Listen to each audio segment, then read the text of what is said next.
Perkenalkan, nama saya Merel Hontung, NIM 2302455 dari kelas 5 TU2 dan saya dari kelompok 4. Di sini saya akan menjelaskan metode SAW. Pada video ini, kamu akan belajar cara kerja metode SAW.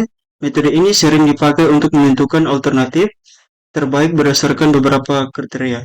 Kamu akan melihat cara normalisasi, cara memasukkan bobot, dan cara menghitung skor akhir untuk setiap alternatif. Pada bagian pertama, siapkan tabel data awal. Setiap baris adalah alternatif, setiap kolom adalah kriteria. Data ini adalah nilai aktual yang akan dinilai. Yang kedua, tentukan bobot untuk setiap kriteria. Bobot menunjukkan tingkat kepentingan. Total bobot harus sama dengan 1.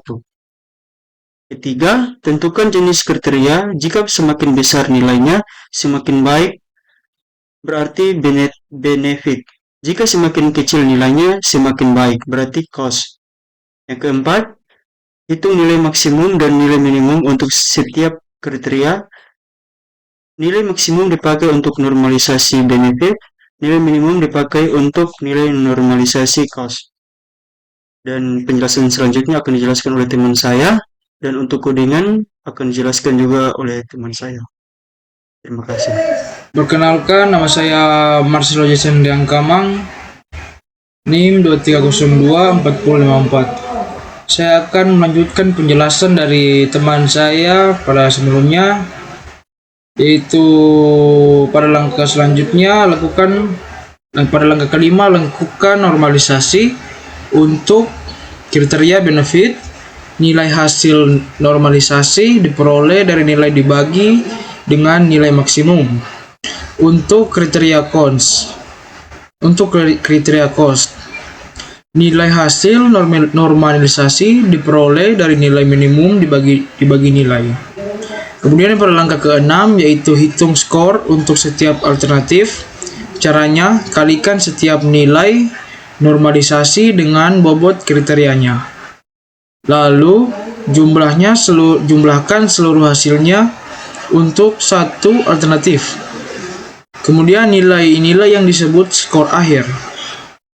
Kemudian pada langkah ke-7 yaitu bandingkan semua skor dan alternatif dengan skor terbesar menjadi alternatif terbaik. Sekian dari penjelasan saya. Penjelasan berikutnya akan dilanjutkan oleh teman saya. Terima kasih. Nah, sekarang kita akan masuk pada contoh. Misalkan ada 5 alternatif A1 sampai A5 dan juga ada 5 kriteria C1 sampai C5. Misalkan C1 sampai C4 adalah benefit, maka C5 adalah cost. Jadi pertama kita akan hitung dulu nilai maksimum untuk tiap kriteria. Misalnya maksimum C1 adalah 90. Lalu normalisasi.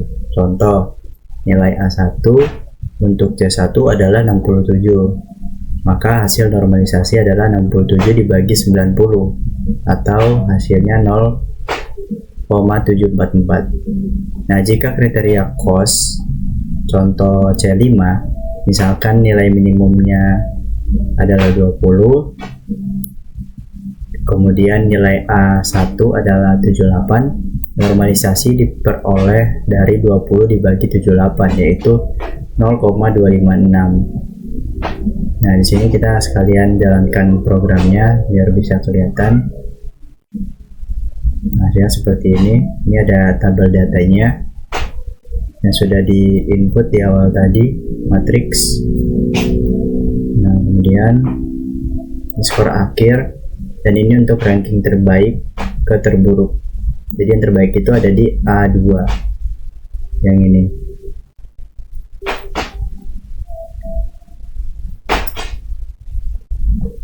Nah, kemudian setelah semua nilai dinormalisasi, selanjutnya akan dikalikan dengan bobot masing-masing. Misalnya bobot C1 adalah 0,15, maka skor C1 untuk A1 adalah 0,744 dikali 0,15 yaitu 0,1116. Selanjutnya kita akan menjumlahkan semua kriteria.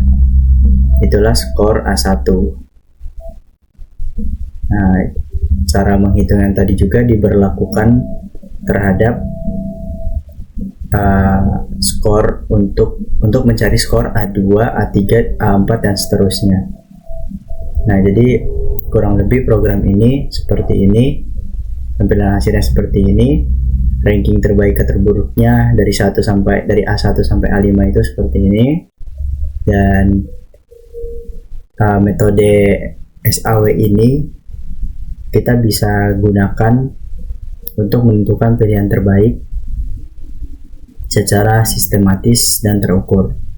Langkahnya lebih jelas, kemudian normalisasi, kali bobot, kemudian jumlahkan, hasil dari skornya itu otomatis menunjukkan pilihan yang terbaik. Jadi cukup sekian dari kelompok kami. Terima kasih sudah menonton sampai habis. Sampai jumpa di pertemuan-pertemuan selanjutnya.